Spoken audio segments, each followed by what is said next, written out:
Railway अपघात प्रकरणी गुन्हा दाखल झालेल्या विशाल डोळस आणि समर यादव या दोन्ही अभियंत्यांचा अटकपूर्व जामीन कोर्टानं फेटाळलाय।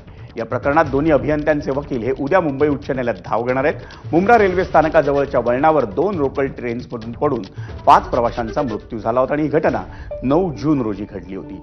त्या प्रकरणी मध्य रेल्वेच्या विशाल डोळस आणि समर यादव या 2 अभियंत्यांविरोधात गुन्हा दाखल झाला होता। सुनावणी दोघं पक्षकारांची झालेली आहे, म्हणजे सरकार पक्ष आणि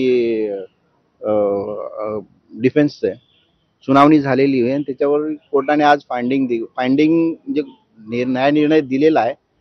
पण आमचा जो अटकपूर्व जामीनचा अर्ज तो रद्द केला आहे आणि त्याच्यावरच्या डिटेल्स फाइंडिंगची जी ऑर्डर ते आम्हाला उद्या प्राप्त होईल आणि याच्यावर आम्हाला माननीय उच्च न्यायालयामध्ये आम्ही अटकपूर्व जामीनसाठी परत अर्ज दाखल करणार आहोत। रायगडच्या कर्जतमध्ये शिंदेंच्या शिवसेनेला धक्का बसण्याची शक्यता आहे। शिंदेंच्या शिवसेनेचे खोपोली